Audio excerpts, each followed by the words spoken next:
विषमाची शंका वाटे, विषमाची शंका वाटे, सारी खेळ भेटे तरी सुख, म्हणून चोरील्या जना आल्या राना एकांते,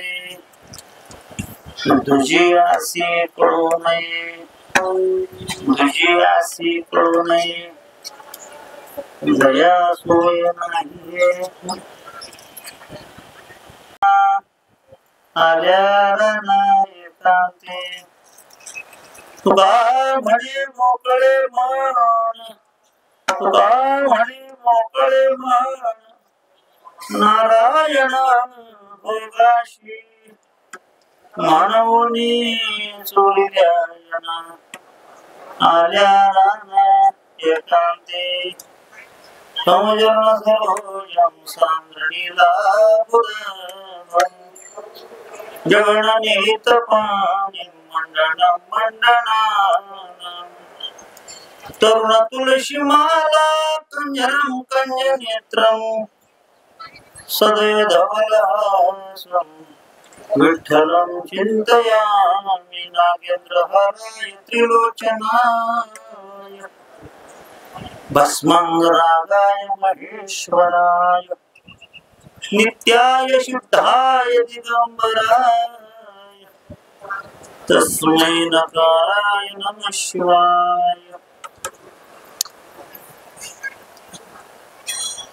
पांडुरंगा प्रथम नमन दुसरे चरणासंताजिया, त्यांच्या कृपादानी कथेचा विस्तारो, बाबाजी सर्व दासुता, नमो विश्वरूपा विष्णु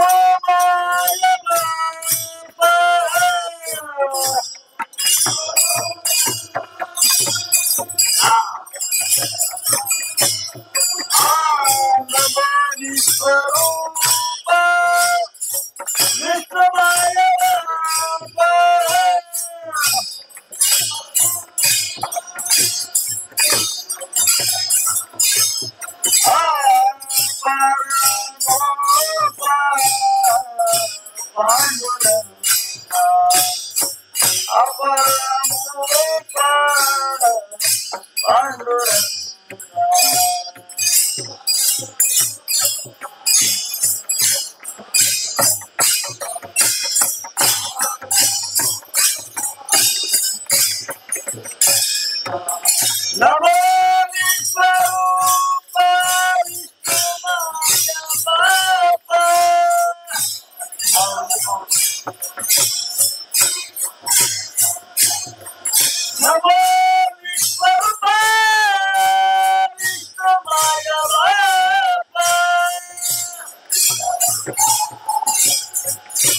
संताची माथा जनावरी साष्टांग तरी नंदवत विश्रांती पावन सांभाळ तरी वाढले अंतरी प्रेम श्लोक विषमाची शंका वाटे सारिखे भेटे तरी सुख म्हणून चोरील्या जना आल्या राना एकांती प्रस्तुत प्राप्त प्रसंगी प्राप्त स्थळी सेवेकरता घेतलेला श्रीमंत संत जगद्गुरु तुकोबराचा वेळही बरोबर करण्याचा अभंग आहे.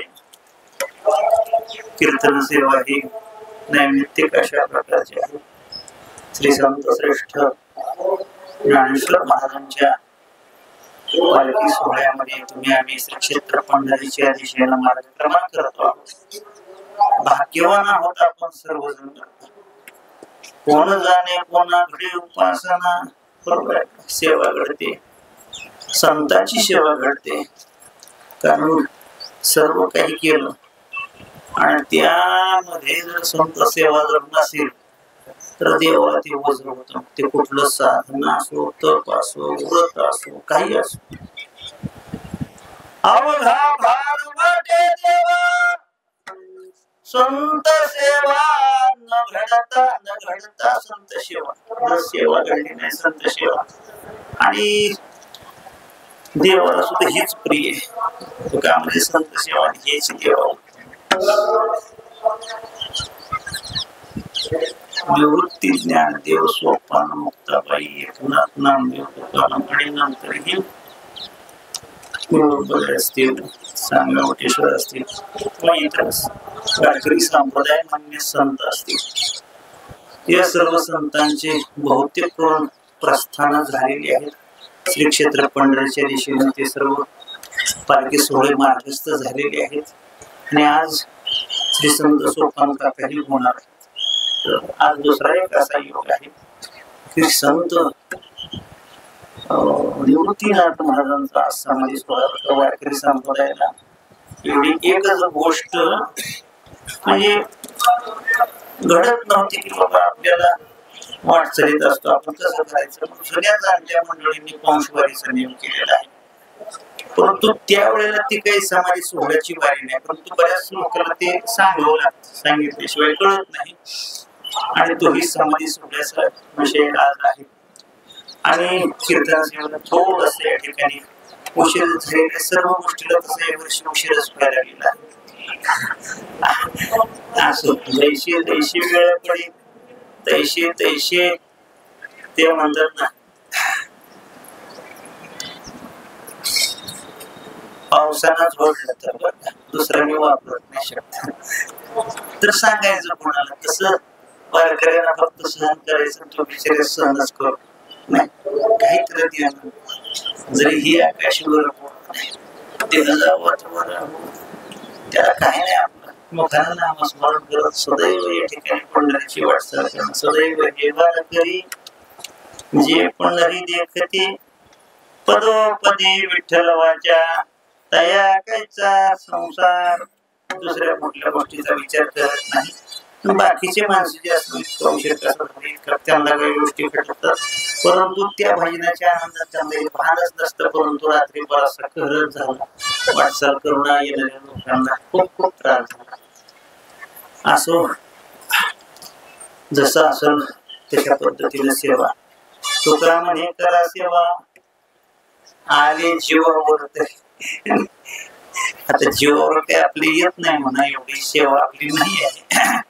आपली थोडी सेवा आहे पण आपली जास्त या ठिकाणी प्रसिद्धी आहे. संत सारखी सेवा नाही. संत स्वतः देवाला काही काही ठिकाणी बोलून दाखवतात की आपल्या सेवेमध्ये काही उणेपणा राहू नये म्हणून देवालाच म्हणतात देवा अधिकाधिक उत्तम आमची सेवा करून घ्या बर का. घ्यावी माझी सेवा भाव शुद्ध माझी सेवा.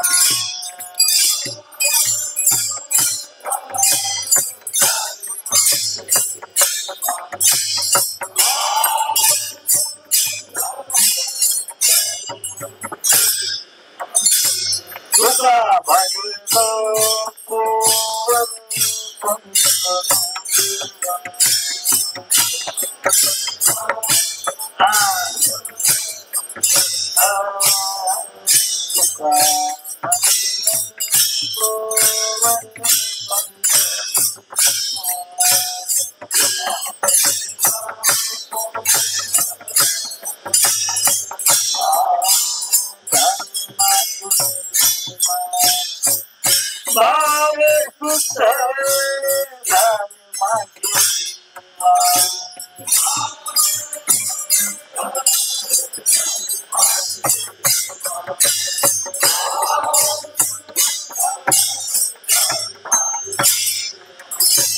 अधिकारी कटाक्षाने कशी सेवा होईल हेच या ठिकाणी तो निष्ठावंत वारकरी तो पाहत असतो.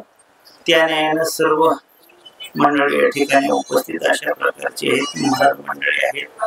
खरोखर मी या ठिकाणी ज्ञानोबा पुढे जे बोलून ते त्यांचाच प्रसाद आहे. असं आहे श्री गुरु रामकर दिंडीचं आणि माई दिंडीचं माई संस्थांचं प्रेम आहे आणि त्यामुळं मला हा या ठिकाणी संत सेवेचा लाभ घडते बघ. आणि असं आहे शंका तिच्या मनामध्ये भीती तिला वाटतं की काहीतरी विषम घडेल आणि आपलं जे सुख भोगण्याचा आनंद आहे त्याच्यामध्ये विक्षेप निर्माण होईल. सारखं या ठिकाणी सुख भोगणं आणि त्याच्यामध्ये काहीतरी विक्षेप निर्माण होणं किंवा नको वाटावी अशी या ठिकाणी प्रसंगाची आपल्याला प्रचिती येणं असं म्हणत थोडक्यात आपल्याला तसा प्रसंग घडू नये किंवा घडेल याची भीती वाटते. म्हणून तिनं काय केलं तर त्याच्यासाठी थोड्या काळासाठी ती घरातून कुटुंबातून लौकिकातून अशी एकांतात गेली रानात गेली. म्हणलं उडी सोऱ्या ज्यांना आल्या रानात एकांतात गेल्या. एकांतात जाण्याचा त्यांचा उद्देश त्यांनी बोलून दाखवला. ही आम्ही जो भोगतोय तो आनंद आमच्या या आनंदाची अनुभूती आम्हीच घेत असताना ज्याचा अधिकार नाही अनधिकाऱ्याला या गोष्टीमध्ये या ठिकाणी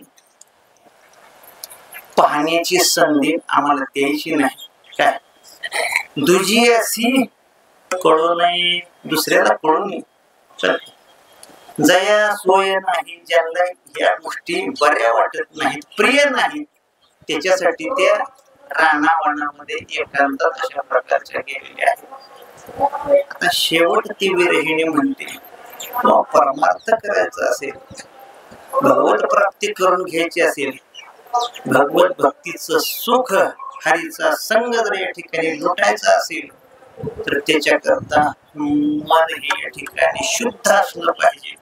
मनाच्या शुद्धीची अत्यंत गरज अशा प्रकारचे तो का म्हणे मोकळे मन नारायण भोगाशी मनवणी चोरल्या जना आल्या ना एकांती सर्वसाधारण असा विषय आहे. यथामती यथाशक्ती ज्ञानोबराच्या आशीर्वादाने आपण थोडीशी सेवा करायची आहे. पहा वारकरी संप्रदायामध्ये संतांनी कुठला भेद ठेवला नाही बरं का. ब्रह्ममूर्ती संत जगी अवतरले उद्धरावय आले दिनजन त्यांनी आल्यानंतर कुठलाही भेद बर का विष्णुमय जग वैष्णवाचा धर्म भेद भ्रम अमंगळ धर्म भेद नाही पंथ भेद नाही संप्रदाय भेद नाही लिंग भेद नाही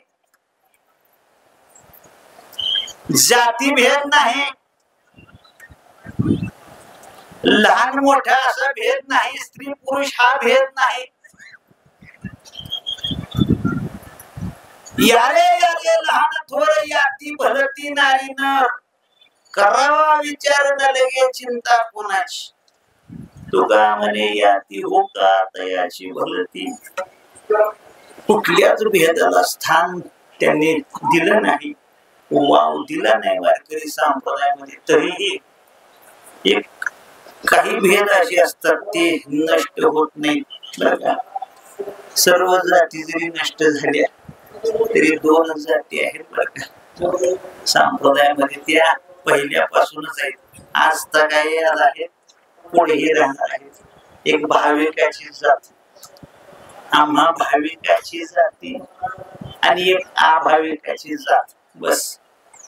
आता तुकोबरांनी एका ठिकाणी म्हटलेलं आहे माझी जातीचे मज भेटू कोणी याच्यामध्ये काही त्यांनी काही जातीवाद मांडलाय मांडतील का तो कोपर आहे असं वाटतं तर आपल्या मनात असं जर कोणाला वाटत असेल तर त्याच्या बुद्धीची चूक केली पाहिजे आपण तो कोपऱ्याने माझ्या जातीचे मला भेटले तर मग आनंद अशा प्रकारचा निर्माण होईल असं ज्या वेळेस म्हणतात त्यावेळेस त्यांना पारमार्थिक व्यक्ती भेटावीशी वाटते एखादा भक्त भेटावा एखादा संत भेटावा एखादा महात्मा एखादा सेवेदारी भेटावा एखादा वारकरी भेटावा आणि तसं जर नाही भेटलं मला त्रास होतो आणि कसं असतं बऱ्याच वेळेला ज्याची आपल्याला नकोसं वाटतं ना ज्या गोष्टी त्याच समोर उभ्या ठाकतात ज्या गोष्टी नको काही गरज नाही परंतु त्याच पुढे उभारतात दत्त म्हणून नको वाटणारी माणसं पुन्हा भेटतात पुन्हा भेटतात आणि जी भेटाविषयी वाटतात ते एकतर लवकर भेटत नाही तर भेटले तर जवळ थांबत नाही असं बऱ्याच वेळेला घडतं आणि जर आवडती व्यक्ती असेल तर ती दूर जरी असली भले भेटली नाही तरी कोणी त्रयस्थ व्यक्ती गाठ पडला तिच्या गावचा असेल त्या भागातला असेल तालुक्यातला गावातला जिल्ह्यातला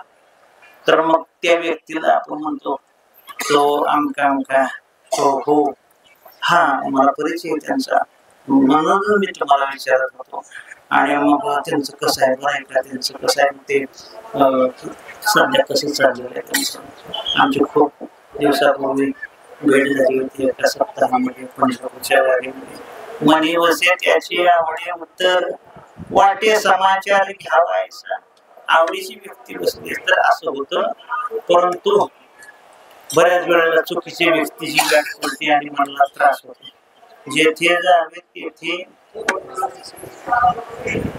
हे मात्र जिथं जाईल तिथं असल्या कारणाने याच्यामध्ये जसा योग असेल तशी भेटतात माणसं पण आनंद संतांच्या सहवासात महाराजांनी भगवंताला किंवा सर्व संतांनी सुद्धा आम्हाला संत संघच मागताना दिसलेले आहेत आणि आम्हाला मागण्याकरता सांगितले अखंड दया तुझी प्रते अखंड दया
अशा संतांची संगती ज्यांच्या चित्तामध्ये तू आहेस देव चित्ते त्यांची घडावी संगती परंतु विसंगतीच बऱ्याच वेळेला घडते आणि विसंगती मग ती परमार्थातली असू द्या नाहीतर प्रपंचातली असू द्या त्रासदायक असते बरं का जर प्रपंचामध्ये विसंगती झाली तर काय होतं समजा कर्कश संगती दुःख उदंड फजिती आणि परमार्थात विसंगती झाली ना तर काय होते ना प्राणांत मरणांत वेदना होतात आपली सेवा चालू असावी मध्ये त्यांनी काहीतरी विक्षेप करावा भजने विक्षेपतीची मरण नव जावा तू का त्याच्यामध्ये बंद पडली ना आपली साधना विक्षेपच महाराज त्याच्यापेक्षा दुसरं कुठलं दुःख आणखी मोठं सांगायचं मग अशी मंडळी भेटून याची शंका तिच्या मनात स्वभावता या ठिकाणी उत्पन्न झालेली आहे. शंका बघा. आता वस्तुस्थिती अशी आहे, 3 गोष्टी परमार्थाला घातक सांगितलेल्या. कुठल्या तो 3 गोष्टी? आणि त्या साध्य झाल्यानंतर परमार्थ सफल झाला. लाज नसावी बाबा, परमार्थामध्ये लाज नाही माणसाला. कसं सांगतो तुम्हाला, परमार्थ म्हणजे माहेर आहे, प्रपंच म्हणजे सासर. अशा प्रकारचं सासरमध्ये लाजणं स्वभाव काय, माहेरामध्ये लाजायचं तर सांगताना त्याला कडक शब्द वापरले महाराज. माहेरी सलज्ज ते जाना शिंदळी, वाईट बोललं जातं तिच्या बरोबर, तिला तिथं लाजायचं. मोकळ्या मनानं अशा प्रकारचं तिथं राहिलं पाहिजे. कारण संत आणि भगवान परमात्मा यांच्या पुढे काय लाजायचं? आई वडिला पुढे आपण लाजत असतं का? नाही लाजायची. प्रपंचात लाज वाटली पाहिजे, पण तिथं माणसं लाजत नाही. ते धंदे करताना दिसतात. बरोबर आहे. कुठं लाजायचं आणि कुठं नाही लाजायचं, भागवतामध्ये नाथ महाराजांनी सुंदर बोली अशा प्रकारचे केलेले. नवीन लग्न झालेली नवपरिणित विवाहिता नांदण्या करता निघाल्यानंतर आजूबाजूला कावरे बराबावरी पाहते. आई वडिलांना शोधत असते. वडील दिसत नाही, ते कुठेतरी कोपऱ्यात डोळे पुसत असतात लोकांची नजर चुकवून. परंतु आईच्या डोळ्याच्या पाण्याला खंड नसतो, ते समोर येते. आणि मग ती त्या आईच्या पोशीत शिरते बिलकते बरं का आईला. आणि मग निघाली आता नांदायला. किती कमी वेळ आहे महाराज तिला सावरायचं हे, तिला धीर द्यायचं आहे. आपलंही दुःख तिच्या वियोगाचं या ठिकाणी आपल्याला स्वतःलाही सांभाळायचं आहे. आणि त्यात जिथं गेल्यानंतर आपल्या संस्काराचा, आपला कुठे या ठिकाणी आपल्या घराण्याचा अपमान होऊ नये, असं कृत्य आपल्या लेकीकडनं घडू नये, म्हणून ती 4 हिताच्या गोष्टी तिच्या कानामध्ये सांगत असते. त्याच्यातली एक गोष्ट नाथ महाराजांनी व्रत केली. तिला सांगते, बाई ग, नव गाव, नव कुटुंब, नवा परिवार, नवे माणसं आहेत, सांभाळून बरोबर पुढे. डोईवरचा पदर सांभाळ. लज्जा म्हणजे स्त्रीचा अलंकार आहे. लाजून राहावं बरं का. मोठ्यांना हसू नये, मोठ्यांना बोलू नये, कोणाच्याही नजरेला नजर देऊ नये, खाली दृष्टी करून या ठिकाणी वडील जायच्या बोलावं. मोठ्यांना बारीक सारी गोष्टी सांगतो, लाजून राहा असा भाव सर्वसाधारण असतो. परंतु ते सांगत असताना एक मात्र महत्वाची गोष्ट ते सांगते बरं का. लेकीला निज कन्याशी शिकवी माता, लाज धरावी लोका देखता, एकांती मिनली आपती समुखता, सर्वताही त्याजावी. बाई, सर्व ठिकाणी लाज, परंतु ज्या वेळेला एकांत तू आणि तुझा पतीचा असाल, मोकळ्या मनानं बोल बरं का त्याच्याशी. नाहीतर तुझं अंतःकरण त्याला कळणार नाही, त्याचं अंतःकरण तुला जाणून घेता येणार नाही. आणि ते कळल्याशिवाय तुमचा प्रपंच चांगल्या पद्धतीनं पार पडणार नाही. तिथं लाजू नको, तिथं व्यक्त हो, तिथं मोकळ्या मनानं त्याच्याशी संवाद साध. तिथं लाजायचं नाही. भीतीचं काही कारण नाही. आम्हा हरीच्या भीती परमार्थात तर अजिबातच नाही. संशय परमार्थात या ठिकाणी नसतं. संशय आम्ही थोर, संशय शंका परमार्थामध्ये जर घेतली, महापाप सांगितले. महापाप अनेक नाही पाप घोर, हा विनाशाची वाट प्राणी फार मोठा शत्रू आहे परमार्थ मार्गातला. तर हे सर्व जर त्याज्य मानले, लाज भय शंका दुराविला मान नकळे साधन या परती, असं असताना हिच्या मनात ही शंका, हा संशय का की बाबा चुकीची या ठिकाणी मंडळी भेटतील किंवा चुकीच्या प्रसंगाला आपल्याला सामोरं जावं लागलं, असं बऱ्याच वेळेला घडते. कारण सांगतो तुम्हाला, जो देवाचा भक्त असतो ना त्याचा व्यवहार सहसा इतराशी जमत नाही. देवाचा भक्त तो देवाशीच गोड. बहुतांशी सर्वच मंडळी त्याला त्यांच्या विनोदाचा विषय मानत असतात बरं का. तुकोपर्यंत काय बोलत होते काय माणूस. तुका वेळा विचार करी बडबड हात काय म्हणले त्याला काय जर काय बोलावं हे कळ ना कसं बसा म्हणजे चाललेलं असतं आपलं त्याचं तिथे कुठे अवघाळ मांडलेला. हो ज्या भाविक मंडळी असतात ना अभाविक त्यांची टर ओढवत असतात. गवळणी आहेत ना त्या गोकुळातल्या गवळणी मथुरेच्या बाजारला जायच्या आणि मथुरेच्या बाजारला गेल्यानंतर यांचा जो विषय होता तो सर्वांच्या आवडीचा विषय. परमार्थामध्ये सर्वांच्या आवडीचा एकच बर. आणि तशाच एकाच आवडीची मंडळी आल्यानंतर आनंद निर्माण होत असतो. एक विषय तो सकळांचा आहे त्याच्या आवडीने आवडी इतरी अंध भैर हे प्रेत लोकाचारी त्यांची कीर्ती गायिले पुराणांतरी हो. अखंड भगवंताचं अनुसंधान असणाऱ्या त्या गवळणी मथुरेला दही दूध विकायला जरी निघाले तर दही दूध म्हणत नव्हत्या बरं का. गोविंद घ्या कोणी दामोदर घ्या.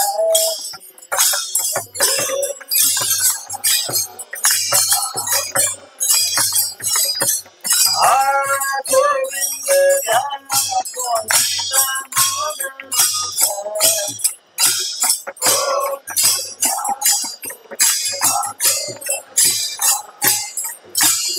तव तव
हासती मथुरेच्या त्यांच्या मुखातून दुसरा विषय येत नसल्या कारणानं मनाच्या चिंतनाचा भगवंताचं नामच म्हणत गोविंद घ्या कोणी दामोदर घ्या आणि मथुरेच्या गवळणी हाताच्या आल्या हे वेळ म्हणायची. देवाला वाटायचं भोळ्या बाबड्या गवळणी माझ्या नामस्मरणाचा वेळ लागलेला आणि त्या भावनेपुढे त्यांच्या मुखातून असं जाते.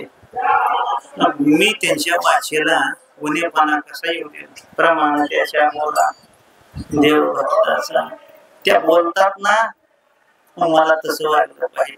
गोविंद घ्या दामोदर घ्या म्हटल्याबरोबर देवाने काय केलं नाही त्या मथुरेच्या गवळणी हसत असताना दुडिया माझाई कानोबा झाला भाई उचंबळे बुरस यांना ही भावना नव्हती की आपल्याला काय हसायला लागलं. तो का म्हणे हसे जन नाही का ते ठाई ते ऐकतच नव्हतं. काही विषय जे चुकीचे आहेत आपल्याला ऐकायचे नाही. एक आपण करू शकतो की त्याला प्रतिबंध करण्याचं ठीक आहे सामर्थ्य असलं तरी ते शिष्टाचाराचा भाग म्हणून आपल्याला प्रतिबंध करता येत नाही. काय काय वेळेला तो कोपर्यंत त्याच्याकरता प्रमाण दिले. जेव्हा मी खूप सांगतो प्रेमानं सांगतो समजून सांगतो वैतागून सांगतो कठोरपणे सांगतो किती सांगतो तरी नाही पण तरी सुद्धा कुठेतरी माझ्या अंगात एवढं मात्र सामर्थ्य तेव्हा नक्कीच नाही. एक हातामध्ये दांडकं घ्यावं काय करू अशी शक्ती नाही. ही जी आहे ना देवा माझ्या हातात काय असत नाही ना अधिकार नाही तुम्ही हाणून जाग्यावर आणलं असतं. त्यांच्याशी कुठं वेळ घालवत बसायचा, त्यांना सांगायचंही नाही, त्यांच्यावरनं आपल्यावर परिणाम होऊ द्यायचे नाही. व्यर्थ आपली वाचा शिरवणे, त्यांच्या नादाला लागायचं. ते हसतात ना हसू दे. भाविकांनी अभाविकाचे काही ऐकून त्यांचं कायच ऐकायचं. आपली आपली त्यांच्या बरोबर कसं आहे, मूर्खाशी जर आपण वाद घालायचा म्हणलं ना, आपल्याला त्याच्या पातळीला जावं लागतं. कारण त्याच्या इतकं इतकं या ठिकाणी तो मूर्खपणा आपल्याला जमत नाही. आधी आपल्याला बघा श्वान भोंकत असतं का, भोंकती ते द्यावे भोंक. आपण म्हणतो तो भोंकतो म्हणून मी भोंकतो, त्यासारखं तुम्हाला जमणार नाही. जमल काय, इथं काय प्रयत्न करायची गरज नाही. पुन्हा तरी जर रानात असल्यानंतर पोट्यावर एकटंच असल्यानंतर ते प्रयत्न करता येईल. त्याच्यासारखं आपल्याला भोगता येणार नाही. तोच भोगू शकतो व्यवस्थित. आलं का लक्षात? तसं काही या ठिकाणी करायची गरज नाही. काही ऐकायचं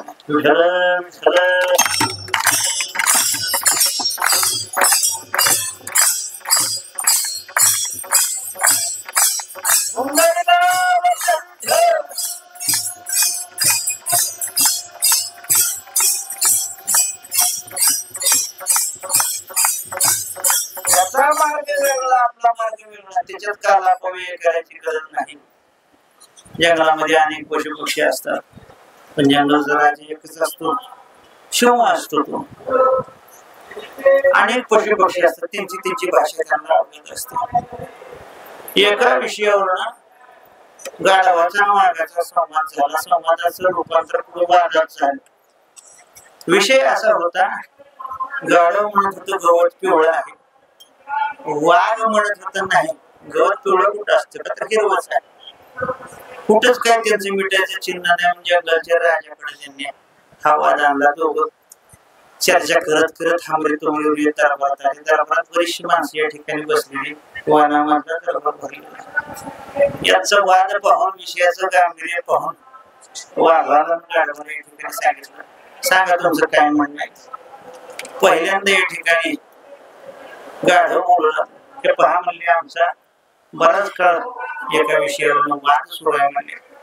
मी किती सांगितलं तर वाद दादा काय आमचं ऐकत नाही म्हणले. आणि गवत पिवळा असताना हिरवा आहे म्हणतात. शिवानं गालातल्या गालात हसलं आणि दादा म्हणले, तुमचं काय म्हणणं आहे. हा म्हणले, तुम्हाला सर्वांना माहित आहे, येत आहे सर्वांना माहित आहे, आणि गवत हिरवं असतं असं म्हटलं. थोडस गंभीर मुद्रा केली शिवा महाराजांनी आणि त्यांनी विचारले, हे वाद केव्हा बसलाय.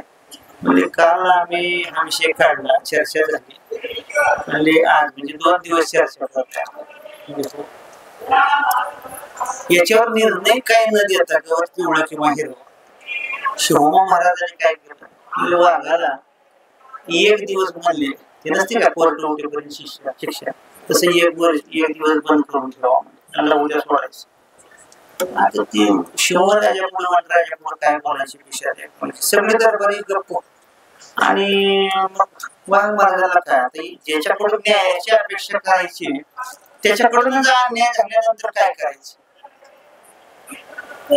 गवत पिवळा असत, हा न्याय आपल्या बाजूने दिलाय म्हटल्यावर गाढव तर लगेच उड्या मारत गेलं. मी म्हणतो तसंच झालं, तसं वागायचं ती कळत असते. आपण कोण आहे, आपण त्याचे सेवक आहे. मागायचं असलं तर कोणाला मागायचं, त्यालाच मागायचं. त्यानं द्यायलाही तयार आहे. मागण्याची आस पाठीमुखाकडे, पण आपल्याला कळलं पाहिजे आपण काय मागायचं. बरेच वेळेला हा काय करतो, जे मागल ते देत नाही. बरं, जे मागल ते देत नाही आणि नको त्या गोष्टी आपल्या समोर आणून टाकतो. त्यावेळेला त्यांना सोनावी लागत. कुणाला, देवाला. ती महाराजांची ताकद. नावड्याची चित्ता त्याची गोष्टी पुरविता. अरे आम्हाला ज्या गोष्टी आवडत नाही त्या काय देतो, आम्ही ज्या मागतो त्याच द्या. काही जी माणसं असताना सर्वसाधारण वर्गातली ती काय देतात ती घेतात, काही देतात मग ती द्यायला लागल्या तर घ्यायला काय हरकत आहे बरं का. तीच द्यायला लागली तर मग घ्यायला काय हरकत आहे. हा घेऊ नका, दिलं तरी घेऊ नका ना काही गोष्टी. बाकीची या ठिकाणी फक्त निर्देशानं मला बोलायचं, निश्चित म्हणायचं तुका म्हणजे आम्ही राजे तर महाराजांचा संतांचा आदर्श आहे का नाही आपल्याकडून. 111 अवलंबने जोडवजीने राजेवाणी म्हणायचं आणि हात पसरायचा काय या गोष्टी तर पडू नये आणि घर पडत नाही. सर्वसामान्य वाकरते याच्याशी देणं घेणं. भलतीच माणसं काय करतात हे सगळ्या गोष्टी उद्योग करतात, पण ती सगळं मोडत संप्रदायाच्या नावावर मंत्र मला वाटते, दुसरं काय. हे संप्रदायाच्या नावावर आल्यामुळेच आपल्याला बोलावं लागतं, नाहीतर काय घेणं ते नाही. कोण कसा वागला तर आपलं काय कुणावर या ठिकाणी अंकुश आहे काय माणसं. पण अलीकडे बऱ्याच गोष्टी अनिर्बंध पद्धतीने व्हायला लागलेल्या, कुणी कोणाला बोलायचं आणि कोण या ठिकाणी आदर्श आहे, कुणाचं ना कुणाचं या ठिकाणी बोलून पेट खातेच, कोण बोललं कोणाला सांगा. परंतु आपल्या आपल्या मनाची या ठिकाणी आपण साक्ष काढावी आणि आपण आपल्या वाड वडिलांनी कशा सेवा केल्या, उपवास पारणे, राखेला दारवंटा केला भोगवटा, आपल्यापेक्षा कठीण काळामध्ये प्रतिकूल काळामध्ये त्यांनी सेवा कटाक्षानं निष्ठेनं नियमानं केलेली आहे. आणि मला वाटतं आताचा काळ खूप चांगला आहे, बरोबर आहे का. 2-2, 3-3 दिवसाची टोकरी भाकरी आलेली या सोहळ्यात लोकांनी खाऊन व्यवहार केल्याने अशा त्या कलतानी पोत्याचे खोळी करून पाऊस लागला तर असं घेऊन तीच भजन करायचं. उड्या मारा, संध्याकाळी उशिरा ती मिळलेली टोकरी भिजवायची, त्याच्यात मीठ टाकायचं, तसे खाऊन शेवा आपल्या वडिलांनी जर केले असतील. आणि आता आपण जिलेबी गुलाबजामुन लाडू खात असू तरी सुद्धा आपण कोणाकडे असं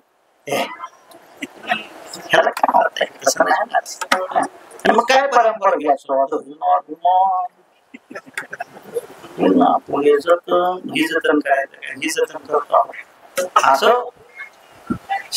वाघाला सिंह महाराजांनी विचारलं तुम्ही कोण आहे, तुम्हाला माहित आहे. हो मी वाघ आहे.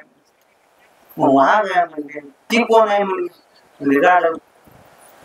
अरे वाघ असून 2 दिवस गाढवा बरोबर वाघ खेळत बसलास म्हणजे तुला काय कळतं का. म्हणजे तू वाघ आहेस ना एवढं तुला कळतंय जा, तरी तू गाढवा बरोबर वाघ घातलास. हा गाढवा म्हणून तुला कोणी सांगितलं. असं सगळं होतंय मला. या गोष्टी या ठिकाणी करायच्या नको असलेल्या गोष्टी या ठिकाणी घडतात, तिथं उत्तर न देता या ठिकाणी पुढे जायला असो. अशा पद्धतीने विक्षेप या ठिकाणी निर्माण होतो, तो होऊ नये असं या गवळणीला या ठिकाणी वाटायचं. विषय असा विषमाची शंका वाटली सारखी. जर या ठिकाणी परमार्थिकाला परमार्थिकच माणूस भेटला तर कशी करू आवडीने वाद, तुमच्या सुखाचा संवाद, मग तिथं संवाद होत असतो, वाद होत नसतो बरं का. आणि मग एकमेकाच्या जवळ सेवेचं या ठिकाणी सांगितलं जातं. परमार्थ परमार्थातलं सांगायला सुद्धा परमार्थातलाच माणूस भेटला तर बरं आहे. नाहीतर आपण एक वेगळं बोलत असतो, ती एक वेगळं बोलत असतो. आता परमार्थ करत असताना काय काय गोष्टी सेवा साधना करताना काही कटू अशा प्रकारच्या अनुभवाला येतात. मग कुणापाशी तरी या ठिकाणी अधिकारी व्यक्तीपाशी जर बोललो तर ते आपल्या त्या मनातल्या शंकेचा समजा निराकरण करेल बर का. भागलीय मज वाहतील कडी, याचा अर्थ कडेलाच घेतील असा न घेता आपण जर श्रांत झालो, आपल्या मनात जर संशय कल्लोळ माजला तर संत बरोबर असल्यानंतर घेतील कडी म्हणजे ते आपल्याला अभय देतात. हे असं नाही, असं आहे, हे असं आहे असं समजून सांगतात. भागलिया म्हणजे घेतील कडी. आता याचा अर्थ असंही घेता येईल शब्दशः की आपण वाटचाल करत असताना आपल्याला त्याचं श्रम जाणवत नाही. त्याचं कारणच आहे ज्ञानोबर आहे आपल्या बरोबर, तो कोबर आहे आपल्या बरोबर आहे, निवृत्तीनाथ महाराज काका आपल्या बरोबर आहेत, आईसाहेब मुक्ताबाई आपल्या बरोबर आहेत, नाथ महाराज आपल्या बरोबर.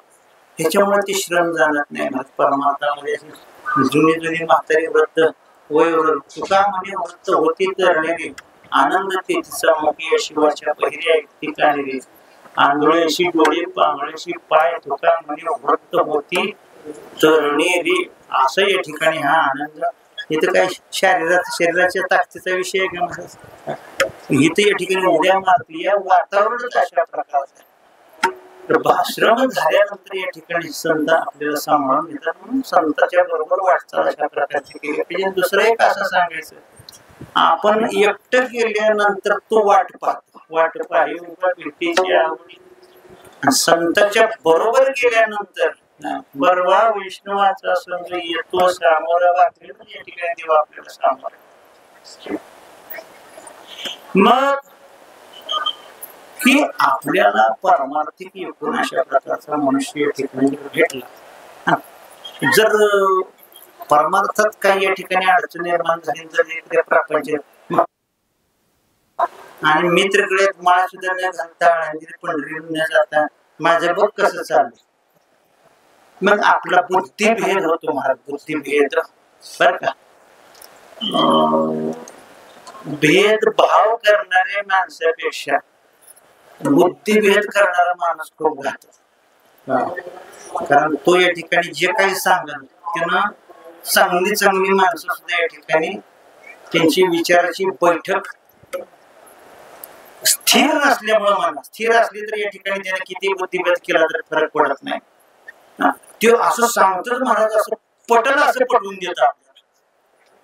चुकीची गोष्ट योग्य पद्धतीनं तो आपल्याला पटवून देतो. त्यामुळे आपल्याला ते खरं वाटायला लागतं किंवा खरं खोटे या ठिकाणी कळत नाही. स्वतःची विचाराची बैठक पक्की असल्यानंतर त्यांनी कोणी काही जरी सांगितलं आपल्याला काही फरक पडत नाही. असं जर तसा मनुष्य असला आणि या मार्गामध्ये थोडीशा अडचणी येतात सुरुवातीला देवानं पाहिलेली परीक्षा असते मला. हरी तू निष्ठुर निर्गुण नाही माया येण्या मार्गे आले की असे निसंतान. ते निसंतांचा अर्थ वेगळ्या अर्थाने घ्यायचा आपल्याला.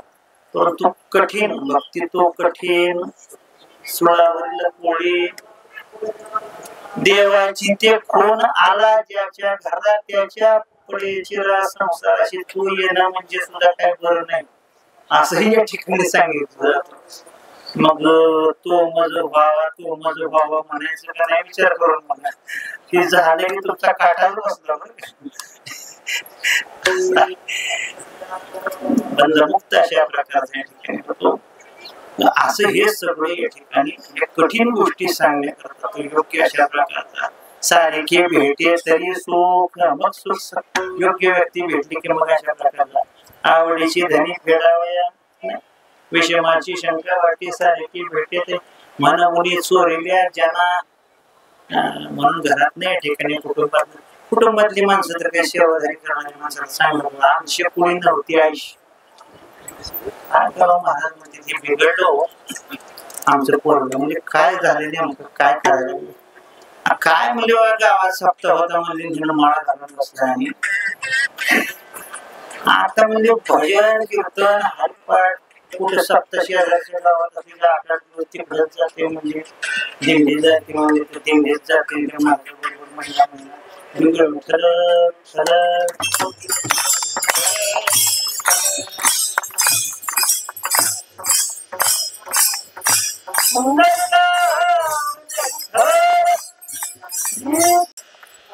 घरातली बाई बोलत नाही, चिडचिड करत.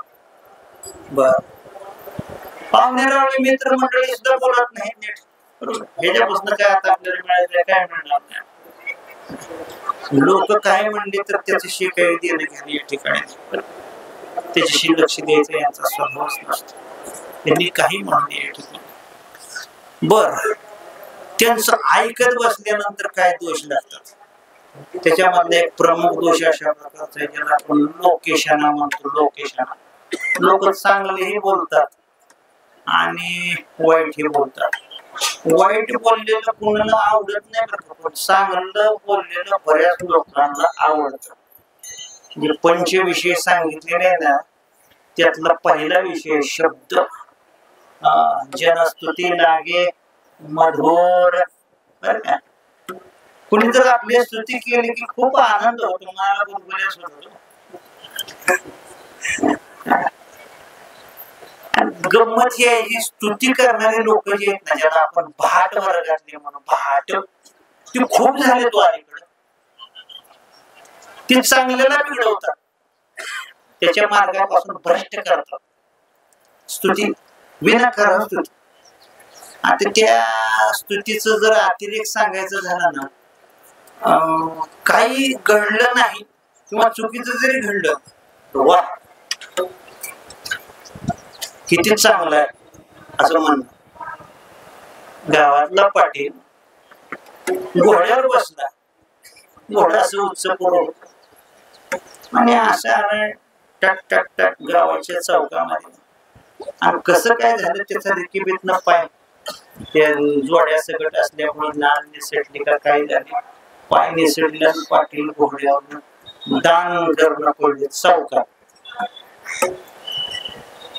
हसायचं कसं, पाटील आहे पूर्वी पाटलाचा खूप धाक होता बरं का, खूप धाक. म्हणजे सगळंच पाटलाचा आवड असायचं महाराज. आणि पाटलानं पाळलेलं कुत्र बी भली या ठिकाणी कमरे एवढं असायचं. आणि ते असं बोलताना धावणं घ्यायचं असं. आणि जर ते असं आलं का अंगावर, त्याला हाड सुद्धा म्हणायचं नाही, का तर पाटलं जाय. त्याला म्हणायचं आहो हाडा की, म्हणजे कुत्र्याला सुद्धा आहो काय आहो हाडा. मग आता ती पाटील चौकात पडलं, मग हसायचं कसं. मग 4-5 माणसं होती. अरे अरे पाटील घोड्यावर खाली आहे, पडले रे पडले. डोळ्याला सरळ सरळ दिसते. ती का म्हणजे पाटील घोड्यावर. मी थोडेसे स्तुती जी असतं किंवा लाल मोठेपणा ही माणसं चांगल्या माणसाला घडवतात. परमार्थाला लोकेशन म्हणून आपण ठरवतो. लोकेशन या ठिकाणी केले की लोकांनी आपलं वर्णन करायला सुरुवात केली. मग जो खरा जो असतो ना, तर त्या गोष्टीचा त्याला वेळ येतो. नाही मला हे असलं बोललं ना पाहिजे. महाराजांचं दर्शन घेतलेलं सुद्धा महाराजांना खपत नव्हतं, संत म्हटलेलं खपत नव्हतं. तैशे पूजिती आम्हा संत पूजा घेतो भगवंत आम्ही की संताची दास, संत पदवी नको असं महाराजांनी मानव. अशा तुकोबारांचं दर्शन घेतलं तर तुकोबाला पुढे हे दास करा परिहार देवा, मी नाही रे तुझा दास. ही लोकांनी उगाच माझं उठवलं हे कुभाड, मी नाही तसं. हे तुकोबाची नम्रता आहे. माणसानं नम्र असं, माणसं नम्री असत. महाराजांनी म्हणून देवा मी दास नाही तुझा, सेवक नाही तुझा, भक्त नाही तुझा, पण तुम्ही लोकच म्हणतायत मला. इतर वेळेला कसं होतं, असं म्हणलं की उलट त्याची छाती फुगते महाराज. मी याला गर्व निर्माण होतो, अहंकार. आणि अहंकार जर झाला ना, तिळ मात्र जरी होय अभिमान आणि